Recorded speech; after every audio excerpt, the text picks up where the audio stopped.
This is chapter 26, Diversity of Life from Campbell's 7th Biology, 7th edition. And we're talking about life on early Earth, essentially from the earliest organisms all the way to the very large diversity that we see today. And there's a whole lot of changes that took place, largely geological, that altered environments to make them more hospitable for living things. And so we've defined this history as a clock and kind of marked off pieces to be able to more properly discuss these different eras and different time periods. And in that way, we've categorized them episodically, discussing them based on large events or major events.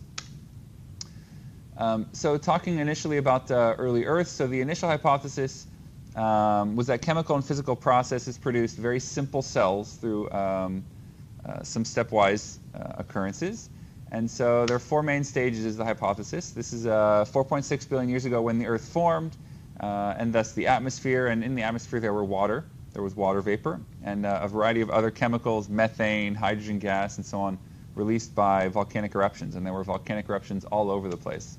And this provided an ideal environment, so the hypothesis goes, for creating that first cell, that first living thing.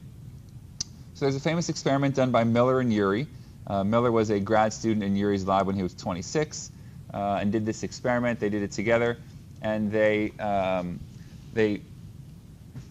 redid or set up the environment in these container, in these flasks that you see on the right here, to mimic that of early Earth. So it incorporated hydrogen gas, methane, ammonia, and water, and then they used sparks, as you can see here, to mimic lots of volcanic activity, and then a condenser to cool the atmosphere with raining water and blah, blah, blah. And all of this together is basically a strongly reducing atmosphere, is what they did. And as a result, they then collected samples for chemical analysis, and they looked for amino acids that just spontaneously generated. And they did find amino acids, including alanine and glutamate, which are commonly used in protein synthesis. And this was their goal. This is the first step, the first source of evidence, basically, that we have that complex organic molecules can form spontaneously, assuming the right conditions from more simple molecules. There's a separate hypothesis, and we'll get into a variety of these with some activities in class, but there's a separate hypothesis that says the first organic compounds might have been synthesized under the sea in volcanoes and deep sea vents, just because of the energy that's provided or produced from heat and so on. There's a whole group of people that believe in something called exobiology, which is that the first organic compounds on Earth came from space, on meteorites and so on that struck Earth and left behind these organic molecules and promoted or prompted life to form.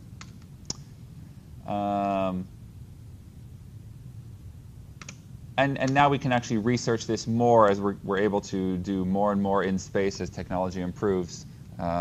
This type of thinking is more available to scientific testing.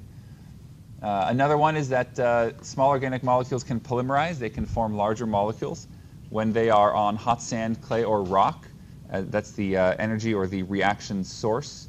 That's abiotic synthesis. So that's another hypothesis about formation of polymers. Now, moving away from that a little bit, protobionts are abiotic structures, which are basically a membrane wrapped around some solution internally. And it's very easy to produce in the lab. You can essentially make liposomes where you take phospholipids and you drop them in water, and they naturally form rings, as you see here. And they can even give birth to smaller ones where smaller membrane bubbles can break off and form new ones. And metabolic reactions can occur inside of this. It provides a separating environment or separate environment from the external environment where reactions can take place on their own. We believe that early Earth originated or life originated as an RNA world. We think it was probably RNA and not DNA for a couple reasons. RNA can be self-catalytic, where they can form things called ribozymes, which are enzymatic RNA molecules that can catalyze reactions, including for their own breakdown and their own formation. So they are self-splicing, and they can also make complementary copies of their own sequence or other short pieces of RNA. So they can catalyze the formation of RNA. So this would, of course, have been effective in promoting or creating more complex life using the available resources that were there. Now we get into fossils, 26.2. Fossils are obviously a major source of information for us. It used to be largely the only thing we had. It provides proof of things that existed a long time ago and allows us to study how they evolved. So when we dig up fossils, one of the pieces of information we can gain is that they are found in sedimentary layers or strata. And this tells us the comparative age or the relative age of the fossils based on their depth. So the deeper something is buried, the older it is. Simple as that. And as life continues going on and things die and waste gets produced, it gets added on top of the Earth and new layers form over time as things continue. There's also index fossils. So when you're looking in the same strata, in the same or in different locations, you have fossils that allow us to catalog everything that lived during that time period, basically. And then you can correlate them from one location to the other and match up the different strata, basically, by looking at the same fossils in different areas.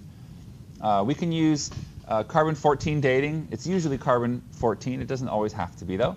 And this tells us the absolute ages of fossils. It's radioactive dating.